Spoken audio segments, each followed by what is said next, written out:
Hello everyone, welcome to Arvisa's English. So students, in this video we are going to see 10th standard semi-English poem The World Is Mine. तर मित्रांनो, या व्हिडिओमध्ये आपण 10वीतील English विषयातील poem the world is mine ही बघणार आहोत. So let's get started. Today on a bus, I saw a lovely girl with silken hair. I envied her. She seemed so gay and I wished I was so fair. So इथे poetess या आपला एक experience सांगत आहेत. त्या म्हणतात की today on a बस, आज एका बसमध्ये I saw a lovely girl, एक अतिशय सुंदर अतिशय छान अशी मुलगी मला दिसली. विथ सिल्कन हेअर, तिचे केस कसे होते? सिल्कन. तर सुंदर सिल्की हेअर असलेली एक अतिशय छान मुलगी त्यांना बसमध्ये दिसली. I envied her. She seem so gay. Poetess म्हणतात की आय एनवीड हर. एनवीड म्हणजे काय? तर जळफळाट होणे किंवा मत्सर, हेवा वाटणे. पोएटेसला त्या मुलीचा हेवा वाटला. शी सीम सो गे. गे म्हणजे काय? तर हॅपी. ती खूप चेअरफुल दिसत होती, आनंदी दिसत होती. And I wished I was so fair. आणि पोएटेसला वाटलं की मी सुद्धा तिच्या एवढी फेअर असते, तिच्या एवढी सुंदर असती तर किती छान झालं असतं. म्हणजे एक प्रकारे पोएटेसला तिला बघून थोडा तिचा हेवा वाटला की ही मुलगी किती सुंदर आहे, कदाचित मीही इतकी सुंदर असते तर किती छान झालं असतं. When suddenly she rose to leave, I saw her हॉबल down to एझल. मग अचानक जेव्हा ती निघायसाठी उठली, I saw her हॉबल down the एझल. एझल म्हणजे काय? तर ती वाट, तो रस्ता जो सीट्सच्या मध्ये असतो बसमध्ये. आणि हॉबल डाऊन म्हणजे काय? तर लंगडत चालणे. तेव्हा पोएटेसने बघितलं जेव्हा ती जायला उठली की ती लंगडत चाललेली होती. She had one leg and wore a crutch. तिच्याकडे एकच पाय होता, म्हणजे तिचा एकच पाय होता. अँड वॉर अ क्रच, आणि त्या कुबड्या घेऊन ती चाललेली होती. But as she passed a smile. पण जेव्हा ती जवळून गेली लेखिकेच्या पोएटेसच्या, ती स्माईल करत गेली, म्हणजे स्मित करत गेली, म्हणजे ती आनंदी होती, खुश होती. पुढे पोएटेस म्हणतात की O God forgive me when I whine, I have two legs, the world is mine. म्हणून पोएटेस म्हणतात की हे देवा, फॉरगिव्ह म्हणजे काय? तर मला माफ कर. व्हेन आय व्हाईन म्हणजे कंप्लेन. जेव्हा कधी मी कुठल्या गोष्टीसाठी तुझ्याकडे तक्रार करेल तेव्हा तू मला माफ कर. आय हॅव टू लेग्स, तू मला हे सुदृढ 2 पाय दिलेले आहेत. द वर्ल्ड इज माइन, आणि त्यामुळे हे जग संपूर्ण माझं आहे. म्हणजे मला हवं ते मी या जगामध्ये मिळवू शकते. सो पहिल्या स्टँजामध्ये पोएटेस ज्या आहेत त्या एका बसने ट्रॅव्हल करत होत्या. त्यांना बसमध्ये एक खूप सुंदर मुलगी दिसली, सिल्कन हेअर होते तिचे. आणि पोएटेसला तिला बघून तिचा खूप हेवा वाटला, कारण ती खूप सुंदर होती, खूप फेअर होती, खूप गे दिसत होती. आणि त्यांना वाटलं की मी हिच्या एवढी सुंदर असती तर किती छान झालं असतं. पण जेव्हा ती अचानक जायसाठी उठली तेव्हा पोएटेसने बघितलं की ती लंगडत चाललेली होती आणि तिला एकच पाय होता. पण असं असताना सुद्धा ती खूप खुश आनंदी दिसत होती.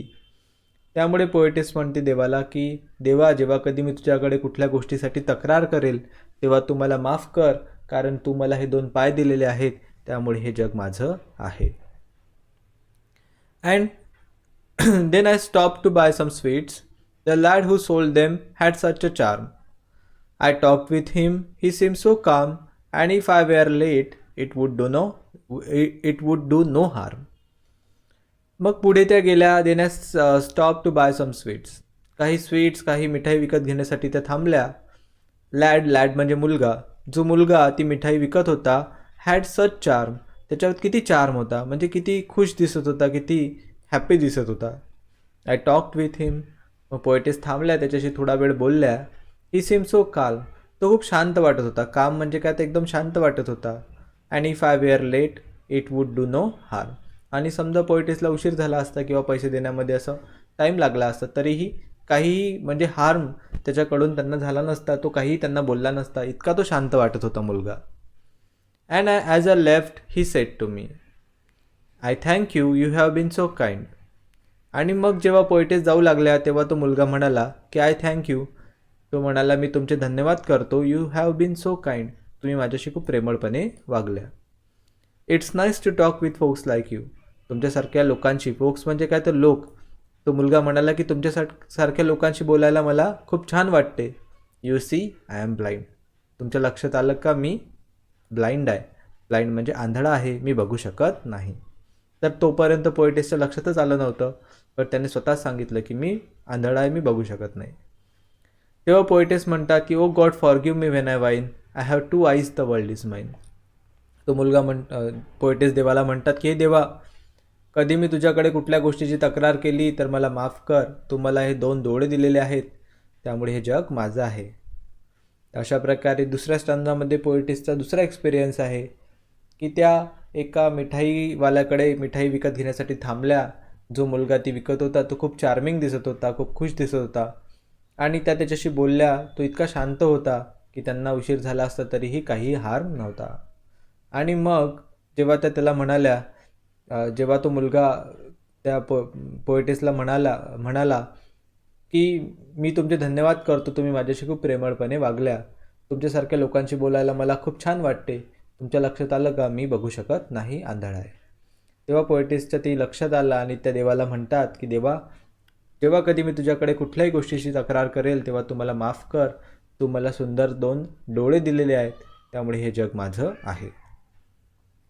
Later, walking down the street, I saw a child with eyes of blue. He stood and watched others play. It seemed he knew not what to do. मग पुढे थोडं रस्त्याने पुढे चालत गेल्यानंतर आय सॉ अ चाइल्ड, त्यांना एक लहान मूल दिसलं. आईज ऑफ ब्ल्यू, ज्याचे निळ्या रंगाचे डोळे होते. He stood and watched the others play. तो मुलगा उभा होता आणि इतरांना खेळताना बघत होता. It seemed he knew not what to do. आणि मे बी असं वाटत होतं की काय करावं हे त्याला कळत नव्हतं. तो जो मुलगा आहे तो इतरांचा खेळ बघत होता, पण नेमकं स्वतः काय करावं हे त्याला समजत नव्हतं. I stopped a moment, then I said, why don't you join the others dear. मग पोएटेस तिथे थांबल्या, काही क्षण थांबल्या आणि म्हणाल्या, तू पण त्यांच्यासोबत जाऊन का नाही खेळत बाळा. He looked ahead without a word and then I knew he could not here. पण तो मुलगा समोरच बघत राहिला. पोएटेसकडे त्याने लक्षच दिलं नाही. आणि मग पोएटेसच्या लक्षात आलं की ही कुड नॉट हिअर, म्हणजे तो मुलगा ऐकू शकत नाही. O God forgive me when I whine, I have 2 ears, the world is mine. त्यामुळे लेखिका म्हणतात की हे देवा, तू मला माफ कर जेव्हा कधी मी तुझ्याकडे तक्रार करेल. तू मला 2 कान दिलेले आहेत, त्यामुळे हे जग माझं आहे. सो तिसऱ्या इन्सिडेंटमध्ये लेखिका रस्त्याने चाललेल्या होत्या, तर अचानक त्यांना एक छोटा मुलगा दिसला. त्याचे निळ्या रंगाचे डोळे होते आणि तो उभा होता आणि बस इतरांना खेळताना बघत होता. पण त्याला पाहून असं वाटत होतं की त्याला कळत नव्हतं की नेमकं करायचं काय आहे. लेखिका थोडा वेळ थांबल्या आणि मग त्या म्हणाल्या की बाळा, तू त्यांच्यासोबत का नाही खेळत. पण त्या मुलाला काही ऐकू गेलं नाही. तो समोरच बघत राहिला आणि मग पुढे पोएटेसच्या लक्षात आलं की तो मुलगा ऐकू शकत नाही. त्यामुळे पोएटेस म्हणतात की देवा, कधी मी तुझ्याकडे कुठल्याही गोष्टीसाठी तक्रार करेल तेव्हा तू मला माफ कर, कारण तू मला 2 कान दिलेले आहेत, त्यामुळे हे जग माझं आहे. आता लास्ट स्टांजा बघूया. With legs to take me where I will go, with eyes to see the sunset glow. Poetess म्हणतात की देवा, तू मला 2 पाय दिलेले आहेत. To take me where I will go, जिथे मला जायचं आहे तिथे हे पाय मला घेऊन जातात. With eyes to see the sunset glow, सुंदर सनसेट म्हणजे सूर्यास्ताचा जो ग्लो आहे तो बघायसाठी तुम्हाला 2 डोळे दिलेले आहेत, त्यामुळे या जगामधील सुंदर गोष्टी मी बघू शकते. With ears to hear what I would know, आणि मला जे माहिती करून घ्यायचं आहे ते ऐकायसाठी तुम्हाला 2 कानसुद्धा दिलेले आहेत. O God forgive me when I whine, I am blessed indeed, the world is माईन.